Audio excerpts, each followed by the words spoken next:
মানুষের জীবনে স্বচ্ছতার একটা আলাদা গুরুত্ব আছে।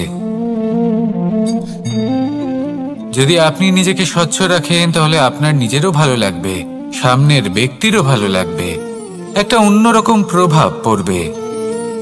কিন্তু একজন শ্রেষ্ঠ ব্যক্তি কিভাবে হয়ে ওঠা সম্ভব? যার মধ্যে গুণ আছে, শিক্ষা আছে, শুভ চেতনা আছে, যিনি সৎকর্ম করেন। কিভাবে হব সেই ব্যক্তি যার মধ্যে জ্ঞান আছে? শুধুমাত্র স্বচ্ছ থাকলে তো তা হওয়া সম্ভব নয়। প্রথমে আপনাকে বুঝতে হবে যে মানুষের মধ্যে 4টি মূল তত্ত্ব আছে। প্রথম হলো তার শরীর, যার দ্বারা উনি যে কোনো কর্ম করে থাকেন। দ্বিতীয় তত্ত্ব হলো তার মন, যার দ্বারা কোনো কর্ম করার জন্য সে নিজেকে প্রেরণা দিতে থাকে। তৃতীয় তত্ত্ব হলো বুদ্ধি, যে কর্ম আমরা করতে চাই, যে লক্ষ্যে আমরা পৌঁছতে চাই, সেটা আমরা কিভাবে কোন পথে করব সেটা স্থির করা যায় বুদ্ধি দিয়ে। আর চতুর্থ তত্ত্ব হলো আত্মা। আত্মা হলো এমন এক তত্ত্ব যার কোনো সমাপ্তি নেই। আত্মা হলো অজয়। কিন্তু এরও শুদ্ধিকরণের প্রয়োজন হয়। এই 4টি তত্ত্বের শুদ্ধিকরণ করতে থাকুন, এদের নির্মল রাখুন, শুদ্ধ রাখুন। এবং এটা কিভাবে হবে? শুভ চেতনা দ্বারা, জ্ঞানের দ্বারা, এবং সব থেকে বেশি গুরুত্বপূর্ণ প্রেমের দ্বারা। আসুন আমার সাথে ভালোবেসে বলুন, রাধা রাধা। মানুষের এই সংসারে জীবনযাপন করার জন্য কিছু জিনিসের প্রয়োজন পড়ে। এমন কিছু আবেগ, এমন কিছু বস্তু আছে যেগুলো তার প্রয়োজন হয়। কিন্তু সব থেকে বেশি যে জিনিসটা তার প্রয়োজন হয় সেটা হলো সম্মানের। আমাদের ভালো লাগে যখন কেউ আমাদের সম্মান করে। আমরা কাউকে সম্মান করলে তারও সেটা ভালো লাগে। কিন্তু আপনি দেখবেন যে সংসারে বেশিরভাগ মানুষ 2টি মাপদণ্ডের ভিত্তিতে সম্মান করেন। হয় বয়স দেখে করেন বা উপার্জন দেখে, অর্থাৎ সেই ব্যক্তি কতটা উপার্জন করেন। এবার ভেবে দেখুন, এটা আবশ্যক নয় কারোর বয়স যদি বেশি হয় তার বুদ্ধিও ততটাই বেশি হবে। আবশ্যক এটাও নয় যে কোনো ব্যক্তি যদি অত্যন্ত ধনী হন বা তার মনও নির্মল হবে বা তিনি সৎকর্ম করবেন বা এমন কোনো কর্ম করবেন যাতে উনি সম্মান লাভ করতে পারেন। হতে পারে উনি ধনী কিন্তু দুশ্চরিত্র। সেই জন্য বয়স বা উপার্জন দেখে কোনো ব্যক্তিকে সম্মান করবেন না। কর্ম দেখুন। যদি গভীরভাবে ভেবে দেখেন তাহলে দেখবেন যদি কোনো মানুষ কোনো সৎকর্ম করেন তাহলে তার প্রতি হৃদয় থেকে সম্মান জাগ্রত হয়। এটাই হলো সেই সম্মান যা অর্জন করতে হবে। বয়স আজ আছে, কাল আরো বৃদ্ধি পাবে। উপার্জন আজ আছে, কাল সেটা কমে যেতেও পারে। কিন্তু যদি আপনি নিরন্তর শুভকর্ম করতে থাকেন তাহলে আপনি মৃত্যুর পরেও অমর হয়ে থাকবেন। আসুন আমার সাথে ভালোবেসে বলুন, রাধা রাধা। আমাদের জীবনে আমরা যখনই এমন কোনো মানুষের সাথে পরিচিত হই যে বয়সে, পদে এবং আর্থিক দিক থেকে আমাদের থেকে পিছিয়ে, তখন আমরা সবাই খুব হীন নজরে তাদের দিকে দেখি। মনেই করি না যে সেই ব্যক্তির নিজস্ব একটা অস্তিত্ব রয়েছে, তার নিজেরও একটা মাহাত্ম্য রয়েছে। আমাদের মনেই হয় না যে আমাদের সামনে দাঁড়িয়ে থাকার যোগ্যতা আছে তাদের। চলুন আপনাকে একটা প্রশ্ন করি, শূন্যের নিজস্ব মূল্য কোথায়? আপনি বলবেন কিছুই না। শূন্যের আবার নিজস্ব মূল্য কোথায়? কিন্তু যখন এই শূন্যই কোনো সংখ্যার সাথে এসে যুক্ত হয়ে যায়, কোনো অঙ্কের সাথে এসে যুক্ত হয়ে যায়, তখন তার মূল্য অনেক গুণ বৃদ্ধি পায়। অর্থাৎ এই শূন্যের মূল্য অবশ্যই আছে।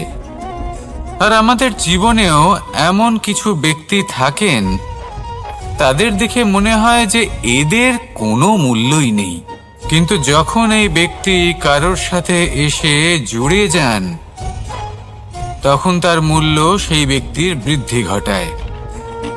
এই সংসারে এমন কোনো ব্যক্তি নেই যার কোনো মূল্য নেই।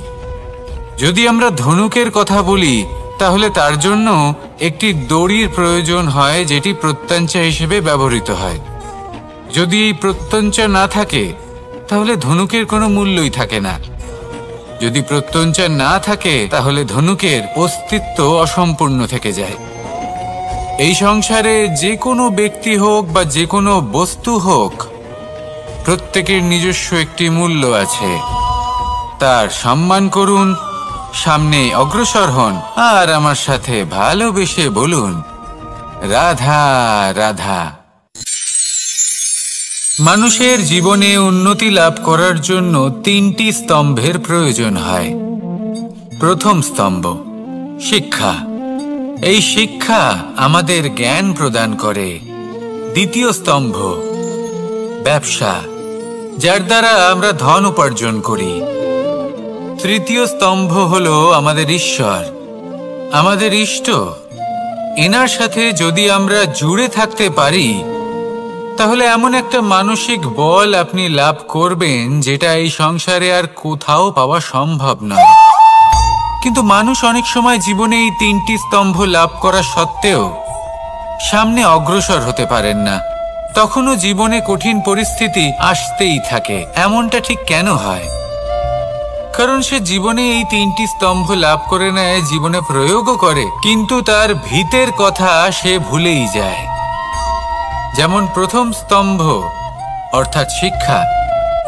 এই শিক্ষার আধার হলো শুভ চেতনা। যদি অন্তরে শুভ চেতনা না থাকে, তাহলে এই শিক্ষার কোনো গুরুত্ব থাকে না। দ্বিতীয় স্তম্ভ ব্যবসা। পরিশ্রম করে উপার্জন করতে হবে, এই কথাটা আমরা সবাই জানি এবং সবাই চেষ্টাও করি। কিন্তু ব্যবসা করতে করতে আমরা এটা ভুলে যাই আমাদের ব্যবহার কেমন হয়ে পড়েছে। এই ব্যবহার যদি শুভ হয়, তাহলে আমাদের উপার্জন আস্তে আস্তে একটা স্থির জায়গায় এসে পৌঁছবে। এবং তৃতীয় স্তম্ভ আমাদের ভগবান। যদি ওনার শরণে আপনি যেতে চান, তাহলে তার পূর্বে নিজের মা বাবাকে সেবা করুন, তাদের যত্ন করুন, তাদেরকে ভালোবাসুন, কারণ ওনারাই হলেন এই সংসারে আপনার সবথেকে বড় ইষ্ট। তাহলে 3 স্তম্ভের সাথে সাথে তাদের আধারকেও নিজের জীবনে প্রাধান্য দিন। কোনো সমস্যা আসবে না, জীবনে একের পর এক উন্নতি করবেন এবং এই মন প্রসন্ন হয়ে বলবে, রাধা রাধা। সুখ, দুঃখ এবং শক্তি, এই 3 হলো এই সংসারের ত্রিদেবের মতো। আমাদের জীবনে যা কিছু ঘটছে, এই 3টির ভিত্তির উপরেই হচ্ছে। আসলে এই সংসারের একটা নিয়ম আছে। যখনই আপনি কিছু লাভ করেন, এই সংসার আপনার পরীক্ষা নেয়। এটা জানার জন্য আপনার পরীক্ষা নেয় যে আপনি যা কিছুই লাভ করেছেন, আপনি কি আদৌ সেটার যোগ্য কি না। ঠিক সেইভাবেই এই সুখ, দুঃখ এবং শক্তি আপনার পরীক্ষা নিয়ে থাকে। যখন সুখ আসে, তখন সে আপনার পরীক্ষা নেয় যে আপনার মধ্যে অহংবোধ জাগ্রত হয়নি তো। যদি অহংবোধ চলে আসে, তাহলে সুখ সেখানেই সঙ্গ ত্যাগ করে। দুঃখ আপনার ধৈর্যের পরীক্ষা নিতে থাকে। আর যদি আপনার মধ্যে ধৈর্য না থাকে, তাহলে এটা আপনাকে আরো বেশি দুঃখের গভীর অন্ধকারে ঠেলে দেবে। সেখানে শক্তি পরীক্ষা নেয় আপনার বিনম্রতার। যদি আপনি বিনম্র না হন, তাহলে হয় এই শক্তি আপনার সঙ্গ ত্যাগ করবে, নয় এই শক্তি বিনম্রতার অভাবে আপনার পতনের কারণ হতে পারে। এই সংসারে যে কোনো ব্যক্তি যিনি এই পরীক্ষায় উত্তীর্ণ হয়ে থাকেন, এই জীবনে তিনি সাফল্য লাভ করেন। আসুন আমার সাথে ভালোবেসে বলুন, রাধা রাধা। ভয়ের সাথে আমরা সবাই পরিচিত, কষ্টও আমরা সবাই পেয়েছি। কখনো কখনো আমরা অসুস্থ হয়ে পড়ি, আর এমন সময় হলে মাতার মমতা, কখনো বাবার স্নেহ, কখনো বন্ধুদের পাশে থাকার অনুভূতি আমাদের রোগ নিরাময়ে সাহায্য করে। কখনো যদি আমরা নিরাশ হয়ে পড়ি, তখন যদি আমাদের কোনো আপনজন আমাদের দুটো ভালো কথা বলে, তখন আমাদের মনোবল বেড়ে যায়। ঠিক তেমন সংসারের এই রঙ্গমঞ্চে যদি আপনি পীড়িত অনুভব করেন, কিছু শুভ কথা আলোচনা করুন, কিছু স্তুতি গান করুন, কিছু মুহূর্তের জন্য হলেও নিজের ইষ্টদেবের কথা স্মরণ করুন আর প্রার্থনা করুন। সাহস বাড়বে, শক্তিও বৃদ্ধি পাবে এবং সামনে এগিয়ে চলার পথও দেখতে পাবেন। তখন এই মন প্রসন্ন হয়ে বলবে, রাধা রাধা। মানুষের জীবনে উন্নতি লাভ করার জন্য 3টি স্তম্ভের প্রয়োজন হয়। প্রথম স্তম্ভ শিক্ষা। এই শিক্ষা আমাদের জ্ঞান প্রদান করে। দ্বিতীয় স্তম্ভ ব্যবসা, যার দ্বারা আমরা ধন উপার্জন করি। তৃতীয় স্তম্ভ হলো আমাদের ঈশ্বর, আমাদের ইষ্ট। এনার সাথে যদি আমরা জুড়ে থাকতে পারি, তাহলে এমন একটা মানসিক বল আপনি লাভ করবেন যেটা এই সংসারে আর কোথাও পাওয়া সম্ভব নয়। কিন্তু মানুষ অনেক সময় জীবনে এই 3টি স্তম্ভ লাভ করা সত্ত্বেও সামনে অগ্রসর হতে পারেন না। তখনও জীবনে কঠিন পরিস্থিতি আসতেই থাকে। এমনটা ঠিক কেন হয়? কারণ সে জীবনে এই 3টি স্তম্ভ লাভ করে নেয়, জীবনে প্রয়োগও করে, কিন্তু তার ভিতের কথা সে ভুলেই যায়। যেমন প্রথম স্তম্ভ অর্থাৎ শিক্ষা। এই শিক্ষার আধার হলো শুভ চেতনা। যদি অন্তরে শুভ চেতনা না থাকে, তাহলে এই শিক্ষার কোনো গুরুত্ব থাকে না। দ্বিতীয় স্তম্ভ ব্যবসা। পরিশ্রম করে উপার্জন করতে হবে, এই কথাটা আমরা সবাই জানি এবং সবাই চেষ্টাও করি। কিন্তু ব্যবসা করতে করতে আমরা এটা ভুলে যাই আমাদের ব্যবহার কেমন হয়ে পড়েছে। এই ব্যবহার যদি শুভ হয়, তাহলে আমাদের উপার্জন আস্তে আস্তে একটা স্থির জায়গায় এসে পৌঁছবে। এবং তৃতীয় স্তম্ভ আমাদের ভগবান। যদি ওনার শরণে আপনি যেতে চান, তাহলে তার পূর্বে নিজের মা বাবাকে সেবা করুন, তাদের যত্ন করুন, তাদেরকে ভালোবাসুন, কারণ ওনারাই হলেন এই সংসারে আপনার সবথেকে বড় ইষ্ট। তাহলে 3 স্তম্ভের সাথে সাথে তাদের আধারকেও নিজের জীবনে প্রাধান্য দিন। কোনো সমস্যা আসবে না, জীবনে একের পর এক উন্নতি করবেন এবং এই মন প্রসন্ন হয়ে বলবে, রাধা রাধা। সুখ, দুঃখ এবং শক্তি, এই 3 হলো এই সংসারের ত্রিদেবের মতো। আমাদের জীবনে যা কিছু ঘটছে এই 3টির ভিত্তির উপরেই হচ্ছে। আসলে এই সংসারের একটা নিয়ম আছে। যখনই আপনি কিছু লাভ করেন, এই সংসার আপনার পরীক্ষা নেয়। এটা জানার জন্য আপনার পরীক্ষা নেয় যে আপনি যা কিছুই লাভ করেছেন, আপনি কি আদৌ সেটার যোগ্য কি না। ঠিক সেইভাবেই এই সুখ, দুঃখ এবং শক্তি আপনার পরীক্ষা নিয়ে থাকে। যখন সুখ আসে, তখন সে আপনার পরীক্ষা নেয় যে আপনার মধ্যে অহংবোধ জাগ্রত হয়নি তো। যদি অহংবোধ চলে আসে, তাহলে সুখ সেখানেই সঙ্গ ত্যাগ করে। দুঃখ আপনার ধৈর্যের পরীক্ষা নিতে থাকে, আর যদি আপনার মধ্যে ধৈর্য না থাকে, তাহলে এটা আপনাকে আরো বেশি দুঃখের গভীর অন্ধকারে ঠেলে দেবে।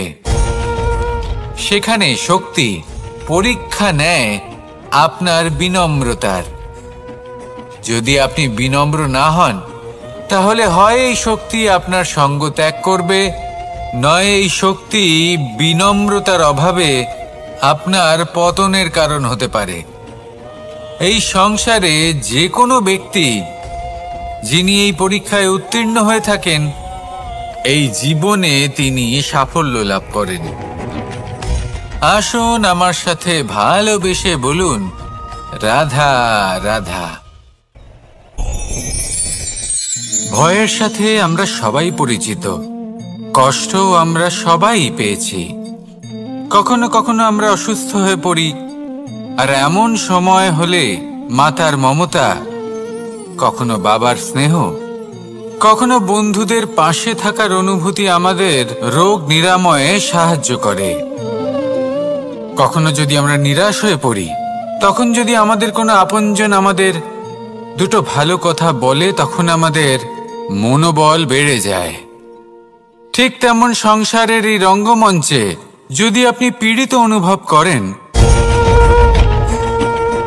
কিছু শুভ কথা আলোচনা করুন, কিছু স্তুতি গান করুন, কিছু মুহূর্তের জন্য হলেও নিজের ইষ্টদেবের কথা স্মরণ করুন আর প্রার্থনা করুন। সাহস বাড়বে, শক্তিও বৃদ্ধি পাবে এবং সামনে এগিয়ে চলার পথও দেখতে পাবেন। তখন এই মন প্রসন্ন হয়ে বলবে, রাধা রাধা। এই সংসারে কখনো কোনো ব্যক্তিকে তার বাইরের পোশাক দেখে বিচার করার চেষ্টা করবেন না, এটা খুব বড় ভুল করবেন। যেমন আমরা জীবনে অনেক সময় এমন করি, ধরুন কোথাও একটা গাছ দেখলাম, খুব বিশাল আকারের একটা গাছ, যেটা মাটির থেকে অনেক উঁচুতে পৌঁছে গেছে, যার বিশাল শাখা আছে। সেগুলো দেখে আমরা ভাবি যে এই গাছে হয়তো কত সুস্বাদু ফল আছে।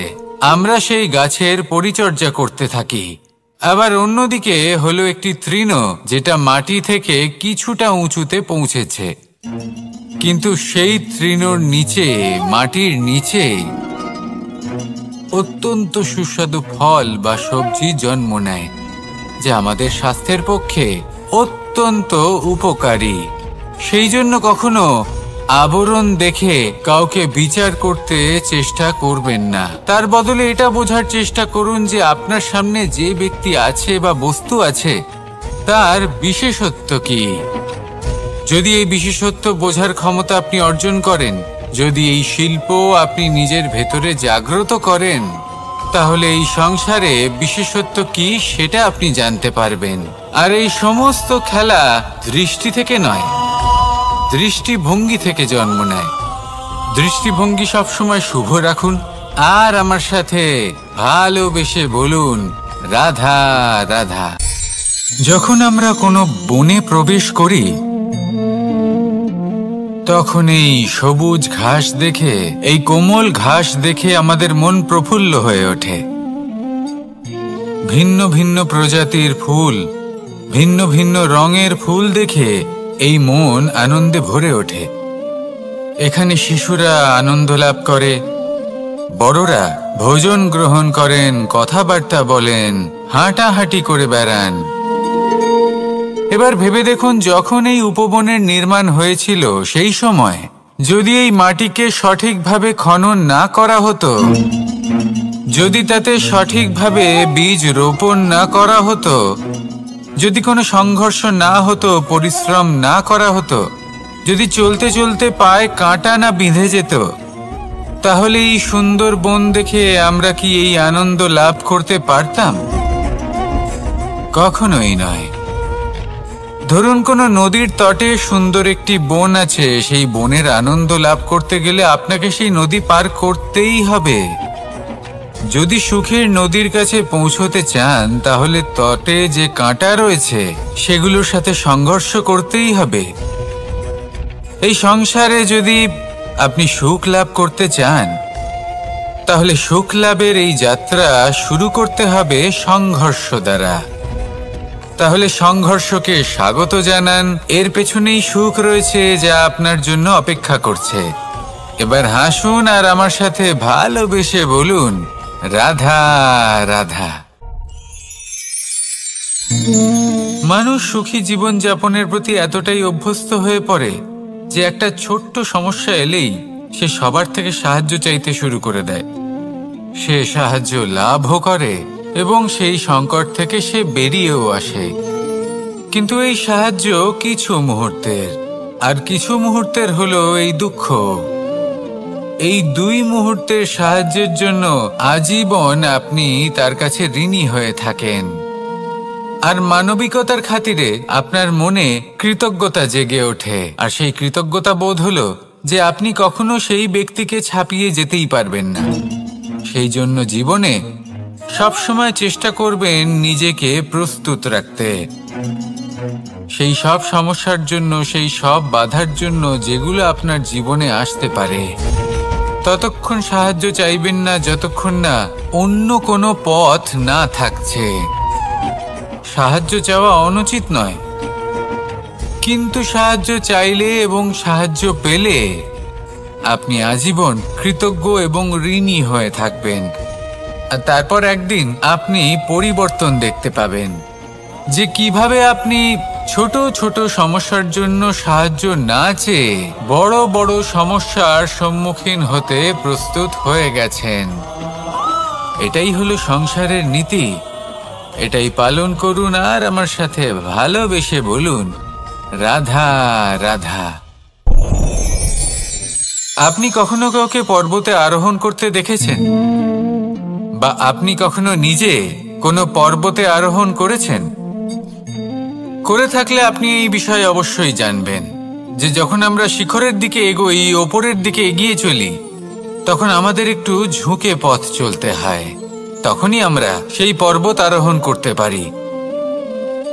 কিন্তু যে ব্যক্তি নিচের দিকে ফিরে আসছেন, তিনি কিন্তু ঝুঁকে চলেন না, তিনি দৃঢ়ভাবে সোজা হয়ে নিচে নামেন।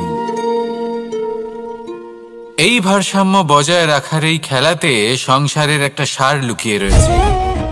যদি আপনিও জীবনে উঁচুতে উঠতে চান, শিখরে পৌঁছতে চান, তাহলে আপনাকেও নত হয়ে বিনম্র হয়ে সামনে এগোতে হবে। সেখানে যদি আপনি বুক চিতিয়ে উদ্ধতভাবে অহংকার বোধ নিয়ে চলতে থাকেন, সেখান থেকেই আপনাকে নিচে নামতে হবে। কোনো ব্যক্তি তার বিনম্র স্বভাব দেখেই বোঝা যায় যে সেই ব্যক্তি সাফল্যের শিখর দেশে আরোহণ করছে নাকি নিচে তথা খাদের দিকে যাত্রা করছে। তাই সব সময় বিনম্র থাকুন, শ্রেষ্ঠ কর্ম করুন, পরিশ্রম করুন, আর আমার সাথে জড়িত নিদ্রা মানুষের জীবনের একটা অত্যন্ত গুরুত্বপূর্ণ সুখ এবং প্রয়োজনীয়তাও। দেখতে গেলে এই সংসারের প্রত্যেক পশু পাখি, প্রত্যেক জীব অবশ্যই নিদ্রা প্রাপ্ত করেন, কিন্তু মানুষ, যার মধ্যে বিচার বিবেচনা করার শক্তি অন্যদের থেকে অনেক বেশি, তার কিন্তু ঘুমের কিছু সমস্যা অবশ্যই হয়। কি বলেন? তাই তো। এবার এর কারণ কি?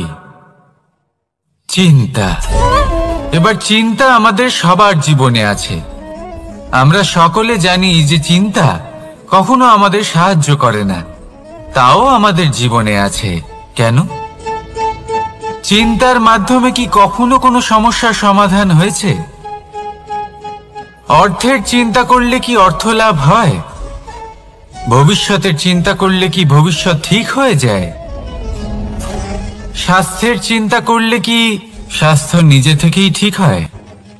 হয় না।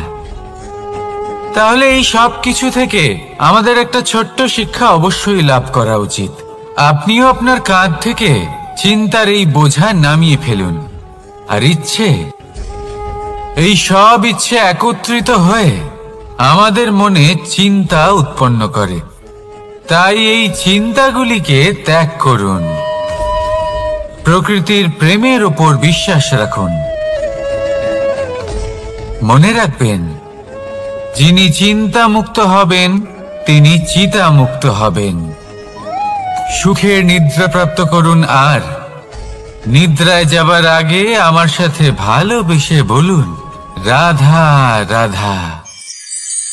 মহাদেব, সেই দেবতা যিনি মহান, যাকে দেবতাদের দেবতা বলা হয়, যিনি হলেন আমার আরাধ্য।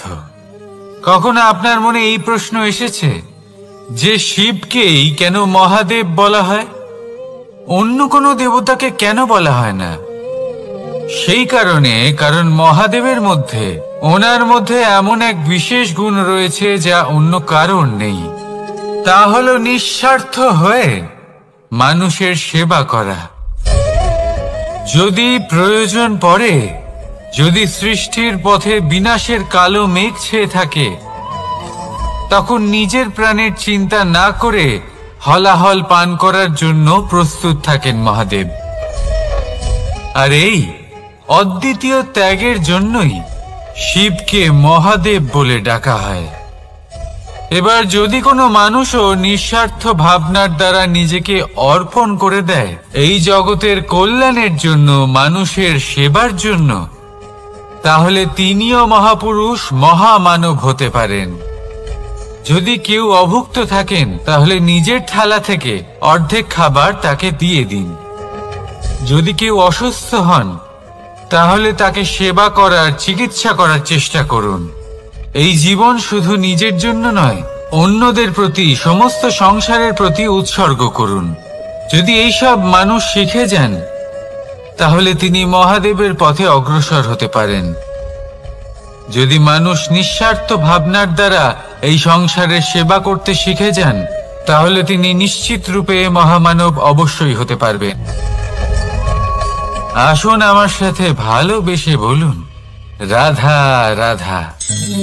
স্বর্ণ, হীরে, মুক্ত, মানিক, এই সব কিছুকে আগে পাথর বলা হতো। তাহলে এমন কি হলো যে এদের রত্ন বলা হয়? আর রত্ন তা বাস্তবে আসলে কি? এটা হলো সেই পাথর যাকে আগে আগুনের তাপ সহ্য করতে হয়েছে, পরখ করা হয়েছে, যাচাই করা হয়েছে, এদের কাটার চেষ্টা করা হয়েছে, কিন্তু তারা কখনোই নষ্ট হয়নি, বরং তারা আরো উদ্ভাসিত হয়েছে, আরো উজ্জ্বল হয়েছে, এই সংসারে আরো প্রকাশ ছড়িয়ে দিয়েছে। সেই জন্য এরা হলো এত অমূল্য, সেই জন্য এরা হলো বহুমূল্য, সেই জন্য এদের রত্ন বলা হয়। এবার মানুষের কাছেও এই নির্বাচনের অধিকার রয়েছে যে আমরা শুধু পাথর হয়ে থাকব নাকি রত্ন হয়ে থাকব। কিভাবে? আমাদের জীবনেও অনেক সমস্যা রয়েছে, বাধা আছে, বিপত্তি আছে। আমরা সেই বাধার তাপে উত্তপ্ত হই, এই সমস্যা আমাদের কাটার চেষ্টা করে। অনেক মানুষ বিভিন্ন পরিস্থিতি আমাদের ভাঙার চেষ্টা করে, কিন্তু আমাদের নষ্ট হলে চলবে না। যেভাবে এই রত্ন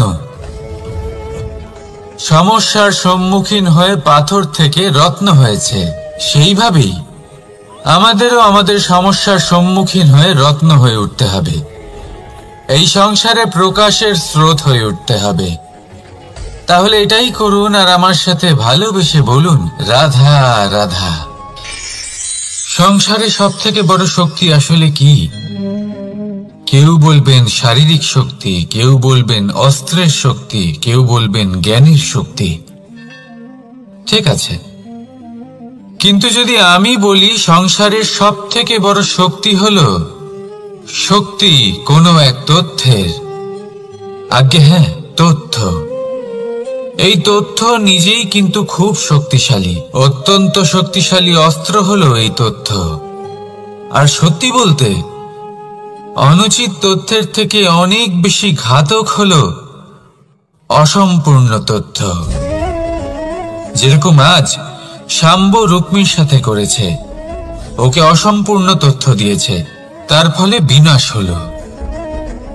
যদি এইভাবেই আপনার কাছেও কোনো অসম্পূর্ণ তথ্য আসে, আর যদি আপনি তা পরখ না করে দেখেন, যাচাই না করে দেখেন, আর নিজের কর্ম করেন, তাহলে উত্থানের বদলে আপনি পতনের সম্মুখীন হবেন।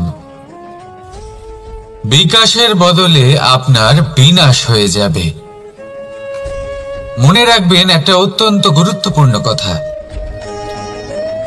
সঠিক তথ্য পাওয়া সঠিক তথ্য দেওয়ার থেকে অনেক বেশি গুরুত্বপূর্ণ।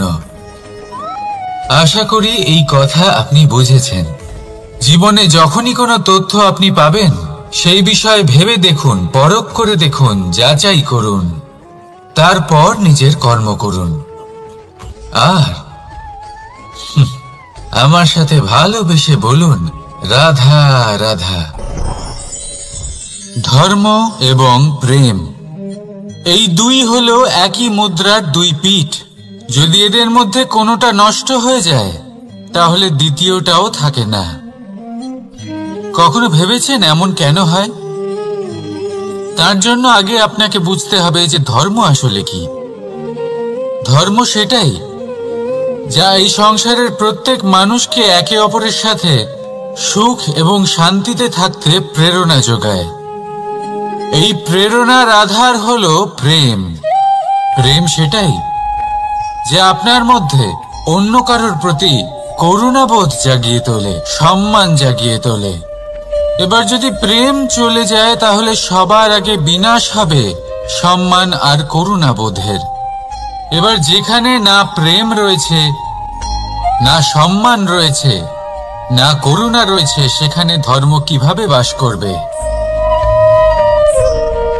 অশুভ ইচ্ছে জাগ্রত হয়ে ওঠে, ক্রোধ জাগ্রত হয়ে ওঠে, অহংকার জাগ্রত হয়ে ওঠে, আর তারপর আরম্ভ হয় অধর্মের।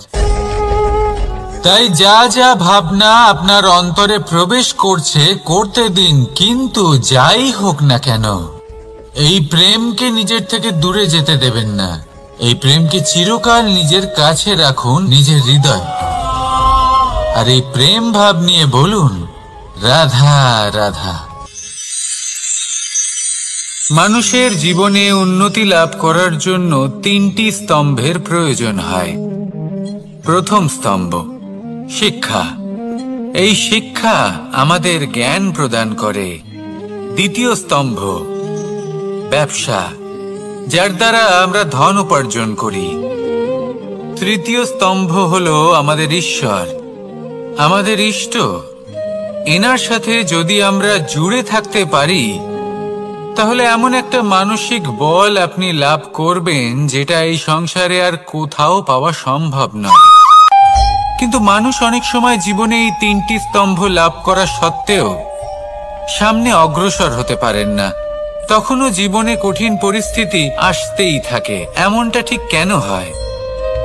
কারণ সে জীবনে এই তিনটি স্তম্ভ লাভ করে নেয়, জীবনে প্রয়োগও করে, কিন্তু তার ভিতের কথা সে ভুলেই যায়।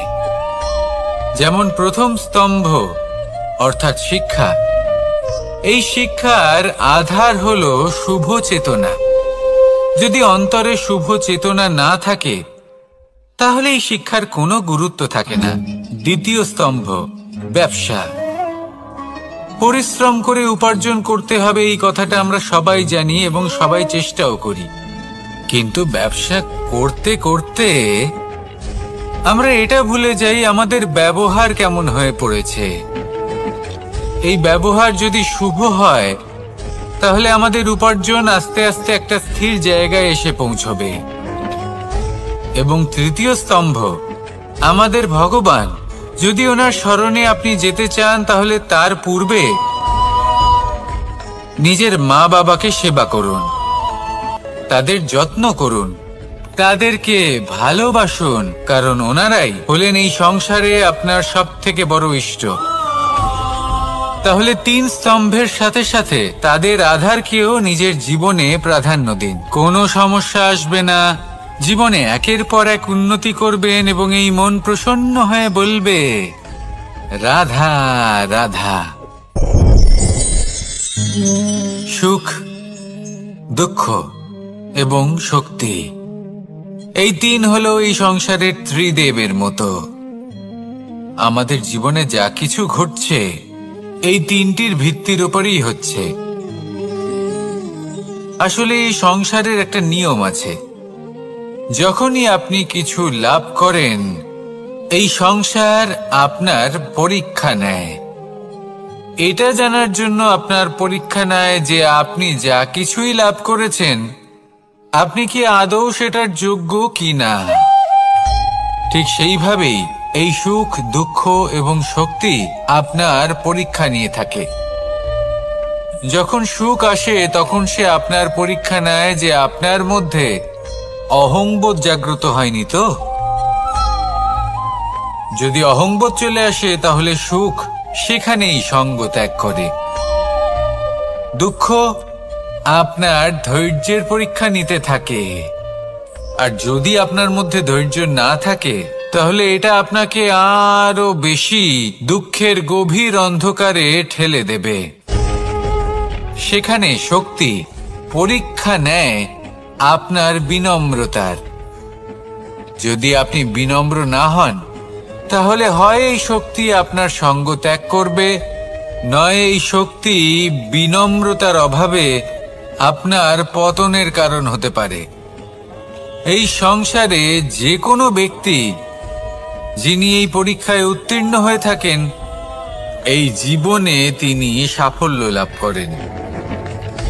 আসুন আমার সাথে ভালোবেসে বলুন, রাধা রাধা। ভয়ের সাথে আমরা সবাই পরিচিত, কষ্টও আমরা সবাই পেয়েছি। কখনো কখনো আমরা অসুস্থ হয়ে পড়ি, আর এমন সময় হলে মাতার মমতা, কখনো বাবার স্নেহ, কখনো বন্ধুদের পাশে থাকার অনুভূতি আমাদের রোগ নিরাময়ে সাহায্য করে। কখনো যদি আমরা নিরাশ হয়ে পড়ি, তখন যদি আমাদের কোনো আপনজন আমাদের দুটো ভালো কথা বলে, তখন আমাদের মনোবল বেড়ে যায়।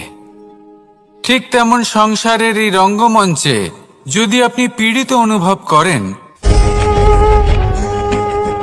কিছু শুভ কথা আলোচনা করুন, কিছু স্তুতি গান করুন, কিছু মুহূর্তের জন্য হলেও নিজের ইষ্টদেবের কথা স্মরণ করুন আর প্রার্থনা করুন। সাহস বাড়বে, শক্তিও বৃদ্ধি পাবে এবং সামনে এগিয়ে চলার পথও দেখতে পাবেন। তখন এই মন প্রসন্ন হয়ে বলবে, রাধা রাধা। এই সংসারে কখনো কোনো ব্যক্তিকে তার বাইরের পোশাক দেখে বিচার করার চেষ্টা করবেন না, এটা খুব বড় ভুল করবেন। যেমন আমরা জীবনে অনেক সময় এমন করি, ধরুন কোথাও একটা গাছ দেখলাম, খুব বিশাল আকারের একটা গাছ, যেটা মাটির থেকে অনেক উঁচুতে পৌঁছে গেছে, যার বিশাল শাখা আছে। সেগুলো দেখে আমরা ভাবি যে এই গাছে হয়তো কত সুস্বাদু ফল আছে। আমরা সেই গাছের পরিচর্যা করতে থাকি। আবার অন্যদিকে হলো একটি তৃণ, যেটা মাটি থেকে কিছুটা উঁচুতে পৌঁছেছে, কিন্তু সেই তৃণর নিচে, মাটির নিচে অত্যন্ত সুস্বাদু ফল বা সবজি জন্ম নেয়, যা আমাদের স্বাস্থ্যের পক্ষে অত্যন্ত উপকারী। সেই জন্য কখনো আবরণ দেখে কাউকে বিচার করতে চেষ্টা করবেন না। তার বদলে এটা বোঝার চেষ্টা করুন যে আপনার সামনে যে ব্যক্তি আছে বা বস্তু আছে, তার বিশেষত্ব কি। যদি এই বিশেষত্ব বোঝার ক্ষমতা আপনি অর্জন করেন, যদি এই শিল্প আপনি নিজের ভেতরে জাগ্রত করেন, তাহলে এই সংসারে বিশেষত্ব কি সেটা আপনি জানতে পারবেন। আর এই সমস্ত খেলা দৃষ্টি থেকে নয়, দৃষ্টিভঙ্গি থেকে জন্ম নেয়। দৃষ্টিভঙ্গি সবসময় শুভ রাখুন, আর আমার সাথে ভালোবেসে বলুন, রাধা রাধা। যখন আমরা কোনো বনে প্রবেশ করি, তখন এই সবুজ ঘাস দেখে, এই কোমল ঘাস দেখে আমাদের মন প্রফুল্ল হয়ে ওঠে। ভিন্ন ভিন্ন প্রজাতির ফুল, ভিন্ন ভিন্ন রঙের ফুল দেখে এই মন আনন্দে ভরে ওঠে। এখানে শিশুরা আনন্দ লাভ করে, বড়রা ভোজন গ্রহণ করেন, কথাবার্তা বলেন, হাঁটাহাঁটি করে বেড়ান। এবার ভেবে দেখুন, যখন এই উপবনের নির্মাণ হয়েছিল, সেই সময় যদি এই মাটিকে সঠিকভাবে খনন না করা হতো, যদি তাতে সঠিকভাবে বীজ রোপণ না করা হতো, যদি কোনো সংঘর্ষ না হতো, পরিশ্রম না করা হতো, যদি চলতে চলতে পায়ে কাঁটা না বিঁধে যেত, তাহলে এই সুন্দর বন দেখে আমরা কি এই আনন্দ লাভ করতে পারতাম? কখনোই নয়। ধরুন কোনো নদীর তটে সুন্দর একটি বন আছে, সেই বনের আনন্দ লাভ করতে গেলে আপনাকে সেই নদী পার করতেই হবে। যদি সুখের নদীর কাছে পৌঁছতে চান তাহলে তটে যে কাঁটা রয়েছে সেগুলোর সাথে সংঘর্ষ করতেই হবে। এই সংসারে যদি আপনি সুখ লাভ করতে চান তাহলে সুখ লাভের এই যাত্রা শুরু করতে হবে সংঘর্ষ দ্বারা। তাহলে সংঘর্ষকে স্বাগত জানান, এর পেছনেই সুখ রয়েছে যা আপনার জন্য অপেক্ষা করছে। এবার হাসুন আর আমার সাথে ভালোবেসে বলুন, রাধা রাধা।